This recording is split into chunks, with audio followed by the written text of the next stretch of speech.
Bismillahirrahmanirrahim. Assalamualaikum warahmatullahi wabarakatuh. Waalaikumsalam warahmatullahi wabarakatuh. Sebelum kita mulai pembelajaran hari ini, alangkah baiknya kita berdoa terlebih dahulu ya. Satya, tolong nak pimpin doanya. Baik, Bu. Berdoa dimulai. Bismillahirrahmanirrahim. Amin. Good morning, anak semua. Morning, Bu. How are you today? Alhamdulillah, I'm fine. Okay. Nah, sebelum belajar, vaksin dulu ya. Hari ini siapa yang tidak hadir? Ada semua. Ya, alhamdulillah. Nah, jadi anak ibu, hari ini kita akan belajar tentang meneladani para ulama penyebar ajaran Islam di Indonesia. Anak ibu masih ingat nggak materi sebelumnya tentang etos kerja dan berkompetisi dalam kebaikan? Masih, Bu. Nah, pada hari ini kita akan belajar salah satu bentuk dari etos kerja dan berkompetisi dalam kebaikan, yaitu melalui materi kita di bab 5, meneladani para ulama penyebar ajaran Islam di Indonesia. Boleh semuanya buka buku paketnya bab 5 ya. Nah, tujuan pembelajaran kita hari ini, Ibu harap pada pertemuan kali ini anak-anak ibu semua bisa meyakini bahwa tersebarnya ajaran Islam di Indonesia itu merupakan kehendak dari Allah Subhanahu wa taala. Yang kedua, Ibu harap anak-anak ibu semua nantinya mampu memahami tentang proses masuknya Islam ke Indonesia dan perkembangan kesultanan Islam di Indonesia. Nah, sebelum kita masuk pembelajaran hari ini, Ibu mau bertanya nih sama anak ibu semua. Yang bisa jawab, angkat tangan ya. Ibu. Negara kita kan negara dengan mayoritas muslim terbesar di dunia. Pertanyaannya, kok bisa sih Islam itu masuk ke Indonesia, padahal dulunya Islam tersebar jauh dari timur ke tengah sana? Nah, siapa yang tahu? Angkat tangan. Saya, Bu. Silakan, Nak Siti. Islam masuk ke Indonesia itu melalui perairan, Bu. Kenapa harus belajar? Karena Indonesia itu lautnya banyak, Bu. Perairannya sangat luas. Ya, betul. Nice. Tangan ke sini. Di sini, Nak. Ya. Langsung dapat sarapan hari ini.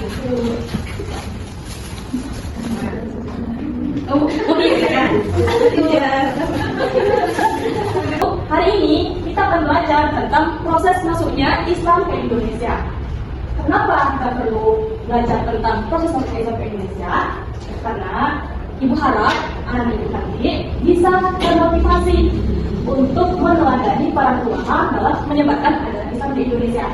Kemudian Ibu harap anak ibu bisa mendakwahkan Islam ke banyak orang, baik itu orang Islam ataupun orang non-Islam. Oke. Jadi anak ibu semua, negara kita adalah negara yang terletak di dua benua, Asia Timur dan Asia Barat. Di Asia Timur ada negara Cina, Mongolia, Korea Selatan, Korea Utara, Jepang. Sementara di Asia Barat ada negara Arab Saudi, Mesir, Turki, Kazakhstan, dan masih banyak lagi termasuk India. Nah, karena letak Indonesia yang strategis ini, muncullah beberapa teori tentang masuknya Islam ke Indonesia itu dari mana saja. Nah, yang pertama anak ibu, masuknya Islam ke Indonesia itu berasal dari India.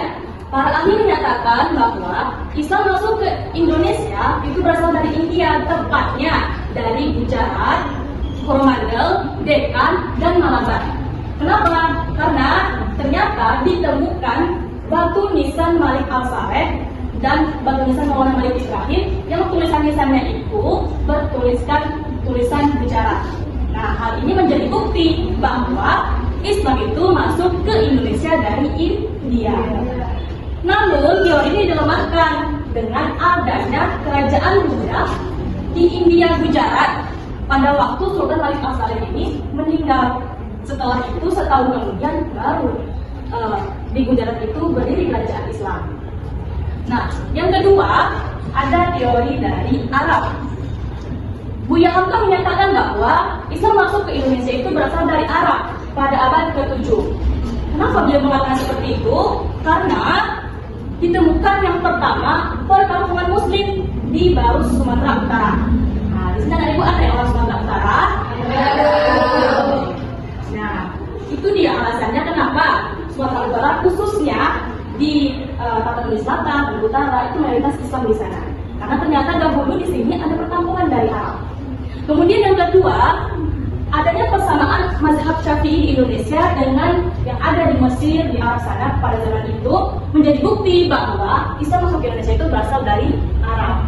Dan yang ketiga, kita sering dengar di TV, di banyak pondok pesantren, gelar-gelar Al Ustaz, Syekh, kemudian Al Malik, Said, Habib. Nah, itu semua gelar-gelar yang berasal dari Arab. Nah, tiga bukti ini menjadi bukti bahwa Islam itu masuk ke Indonesia berasal dari Arab. Nah, kemudian yang ketiga, para ahli menyatakan bahwa Islam masuk ke Indonesia itu berasal dari Persia. Kenapa demikian? Karena ternyata ejaan bacaan Al-Quran kita dengan ejaan bacaan orang Persia itu sama. Nah, bukti yang kedua, adanya ditemukan persamaan budaya antara negara kita dengan budaya Islam di negara Persia sana. Di sini ada ibu ada orang Jawa.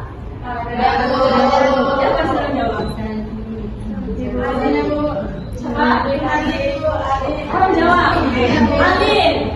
Di Jawa ada nggak pernah nengok tradisi suruhan? Nah, jadi siapa yang orang Minang? Amin lo pokoknya orang Minang. Ada nggak tradisi tabui namanya? Ada, oke. Ibu semua sering kan ikut acara Muharram peringatan Maulid Nabi? Atau bulan puasa pulang kampung demi melihat makam nenek kakek ziarah pernah? Itu semua anak ibu ternyata budaya yang ada juga persis sama budaya di Persia. Nah, jadi persoalan budaya ini jadi bukti kalau Islam itu masuk ke Indonesia dari Persia. Kemudian teori yang ketiga, yang selanjutnya, yang keempat ada teori dari Cina. Nah, kok bisa sih dikatakan Islam masuk dari Cina? Bukti yang pertama, ditemukan catatan bahwa Sultan Demak Raden Fatah, kemudian beberapa wali songo kita itu berasal dari keturunan Cina. Nah, kok bisa? Kan? Kok bisa sih Syekh dari Cina? Alasannya karena ini dia, ada beberapa Sunan Kalijaga, kemudian Sunan Ampel, Sunan Jati. Nama-nama beliau ini di Cina itu ada istilahnya, tapi teori ini lemah anak ibu, karena dalam bahasa Cina semua nama atau tempat itu memang diistilahkan dengan nama Cina. Nah, ini berarti kita pun kalau dibawa ke Cina, nama kita juga jadi Cina, bukan berarti kita orang Cina. Nah, ini dia kelemahan dari teori Cina. Adanya para pedagang ulama dari Cina, dari Arab tadi, dari India, dari Persia yang masuk ke Indonesia. Mereka di Indonesia bukan hanya berdagang, ya, tapi ibaratnya seperti influencer lah. Nah, mereka di Indonesia juga saling berbagi pengalaman, saling berbagi budaya, bahkan memperkenalkan ajaran Islam. Islam disebarkan di Indonesia dengan cara kedamaian, dengan cara peperangan. Kedua, bisa masuk ke Indonesia melalui akulturasi budaya. Islam itu tidak mendiskriminasi adanya pemisahan antara budaya Indonesia dengan ajaran Islam. Tahu nggak Raden Kian Santang? Tahu. Pernah lihat filmnya? Pernah. Itu ayahnya beragama apa? Ibunya beragama? Kristen. Kristen. Nah, ini jadi bukti bahwa kita masuk ke Indonesia itu melalui adanya pernikahan. Nah, kalau akulturasi budaya, anak-anak ibu pernah lihat wayang? Pernah. Wayang. Nah, atau pernah nggak melihat itu Masjid Kudus di Jawa? Pernah. Pernah yang belum. Nah, Masjid Kudus terus wayang kulit Masjid itu adalah perpaduan antara budaya Indonesia dengan ajaran Islam. Nah, selain itu disebarkan melalui politik kerajaan. Ya, banyak para sultan, kemudian para wali songo saling bekerja sama, ya, membantu suatu kawasan politik dalam menyebarkan ajaran Islam. Dan yang terakhir, nah ini yang sampai sekarang kita rasakan, Islam disebarkan melalui pendidikan. Nah, adanya UIN, madrasah, pondok pesantren, ini adalah bukti dampak dari penyebaran Islam itu disebarkan melalui pendidikan. Nah, dari para ulama ini tadi, maka Islam di Indonesia itu semakin berkembang pesat sampai timbullah 3 kerajaan di masa-masa awal perkembangan Islam. Yang pertama ada kerajaan Samudra Pasai, Kesultanan Samudra Pasai. Di mana itu? Di Aceh. Ini kesultanan pertama yang berdiri dan menjadi tempat pertama kali Islam itu ada di Indonesia. Yang kedua ada Kesultanan Sulawesi di Gresik. Nah, kesultanan ini berkembangnya pada abad ke-11 dan jadi kesultanan pertama yang menerima ajaran Islam di Pulau Jawa. Nah, di Gresik ini juga munculnya Wali Songo yang pertama, Maulana Malik Ibrahim. Kemudian ada 3 Kesultanan Demak. Nah, Kesultanan Demak ini berkembang pada abad ke-15. Anak-anak ibu. Adanya Kesultanan Demak ini yang menyebarkan Islam ke seluruh Indonesia melalui Wali Songo kita. Jadi di Leran itu awal muncul Wali Songo kita, kemudian di Demak ini Wali Songo itu sudah menyebarkan ajaran ke pelosok wilayah Indonesia. Nah, sampai sini apakah ada yang paham semuanya? Any question? Ada pertanyaan enggak? Enggak? Oke, mantap kalau udah paham. Nah, untuk menguji sampai mana kalian paham, ibu ada kuis. Ya, yang bisa jawab angkat tangan, maju, tulis di depannya jawabannya. Pertanyaan yang pertama, ini pertanyaannya mendata ya, mendata ke samping kotaknya, ada nomornya tuh. Teori yang menyatakan Islam masuk ke Indonesia berdasarkan berita dinasti Tang ialah, oke silakan Iwan.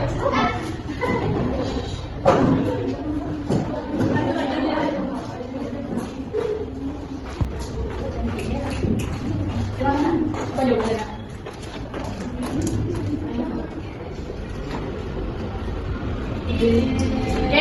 Jawaban Iwan benar. Apa hari ini? Mana? Ada ibu yang belum bisa menjawab pada hari ini, silakan tugasnya dikerjakan di rumah ya. Minggu depan kumpul tugasnya sama ibu. Nah, jadi anak ibu, kesimpulan pembelajaran kita hari ini bahwa Islam itu masuk ke Indonesia itu melalui para ulama. Ada dari Arab, India, Cina, Persia. Nah, perbedaan teori tadi bukan menjadi perdebatan di antara kita, tapi menjadi motivasi untuk kita agar bisa meneladani betapa besar jasa ulama dalam menyebarkan Islam di Indonesia. Sehingga dampaknya bisa kita rasakan sampai sekarang ini. Oke, sekian pembelajaran kita hari ini. Ketua kelas, Mas Satya, boleh pimpin doanya? Berdoa mulai. Subhanakallahumma wa bihamdika asyhadu an la ilaha illa anta astaghfiruka wa atubu ilaik. Sekian dari Ibu, sampai jumpa di pertemuan selanjutnya. Assalamualaikum warahmatullahi wabarakatuh.